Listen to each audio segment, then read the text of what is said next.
تیرا ہو نظر کرم یا داتا پیا، داتا پیا میرے داتا پیا۔ کے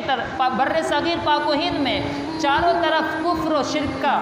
اندھیرا چھایا ہوا تھا، وہاں پر حقیقی خدا کی کوئی عبادت کرنے والا نہیں تھا، ہر طرف شرک ہی شرک تھا۔ حضور داتا علی حجویری رحمۃ اللہ تعالی علیہ نے اب وہاں پر اسلام کی روشنی کو پھیلانا شروع کیا، اور آپ کی صحبت میں وہ لوگ آنا شروع ہوئے۔ آپ کی صحبت میں جو لوگ آتے ہیں وہ فقط نہ صرف مسلمان ہوتے ہیں بلکہ آپ انہیں طریقت کی راہ کو سلوک کرواتے ہیں اور آپ اس درجے میں پہنچا دیتے ہیں جو اللہ رب العالمین کی جس کے ذریعے معرفت حاصل ہو جائے۔ تو آپ جب لاہور پہ پہنچتے ہیں تو پتہ چلا کہ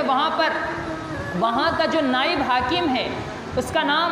رائے راجو ہے، جو ہندوؤں کا بڑا جادوگر ہے، اور لوگ اس سے اتنا ڈرا کرتے ہیں کہ ہر روز صبح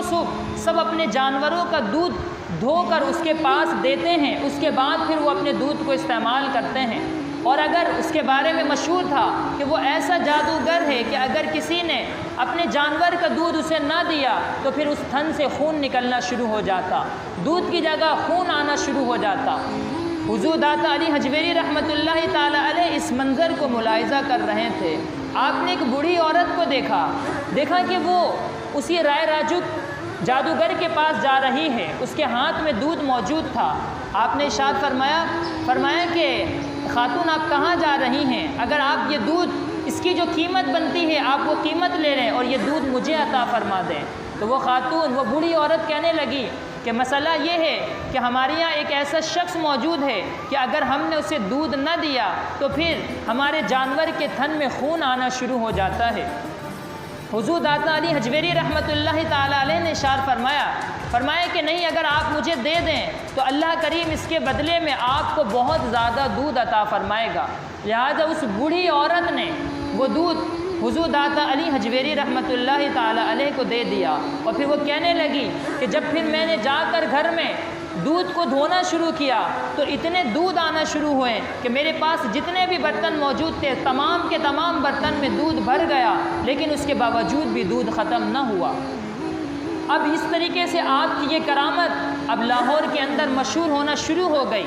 جب وہاں پر آپ کی یہ کرامت مشہور ہونا شروع ہوئی اور لوگ آپ کے پاس ہی آنے لگے تو رائے راجو کو پتہ چلا تو وہ آپ کے مقابلے میں آ گیا اور کہنے لگا کہ تمہارے پاس کیا کمال ہے کہ جس کو لے کر تم باتیں کرتے ہو اور لوگوں کو گمراہ کر رہے ہو۔ آپ نے ارشاد فرمایا میرے پاس تو کوئی کمال نہیں، میں اللہ کا ایک عاجز بندہ ہوں، ہاں اگر تیرے پاس کوئی کمال ہے تو اپنا کمال دکھا دے۔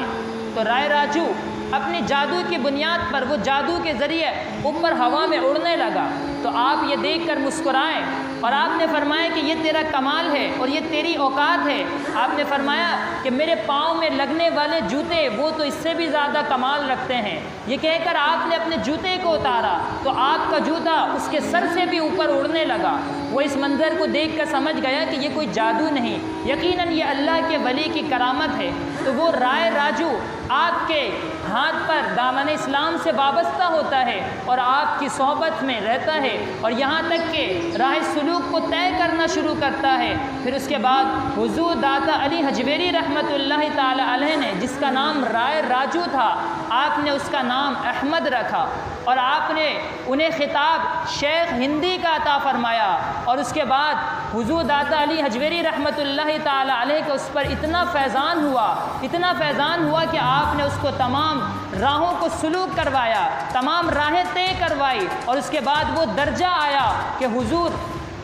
داتا علی حجویری رحمۃ اللہ تعالی علیہ نے اسے معرفت بھی عطا فرمائی کہ جو ایک ہندو تھا، ایک جادوگر تھا، لیکن آپ کی صحبت کی بابرکت کی وجہ سے، آپ کی صحبت کی برکت کی وجہ سے اللہ کریم کا وہ ایک ولی بن گیا اور اللہ رب العالمین کا عارف بن گیا، اور ایسا عارف بنا اور ایسا ساتھی بنا کہ اگر آج بھی حضور داتا علی حجویری رحمۃ اللہ تعالی علیہ کے آپ مزار پر جائیں گے تو اس کے آپ اس سائڈ میں دیکھیں گے تو وہاں پر آج بھی ان کا مزار موجود ہے، شیخ ہندی کے نام سے آج بھی ان کا مزار موجود ہے۔ اور حضور داتا علی حجویری کا فیضان ایسا ہے کہ آج بھی وہاں کے جو متعلقین ہیں، جو وہاں کے خادمین ہیں، وہ بھی حضور شیخ ہندی کی اولاد میں سے ہیں۔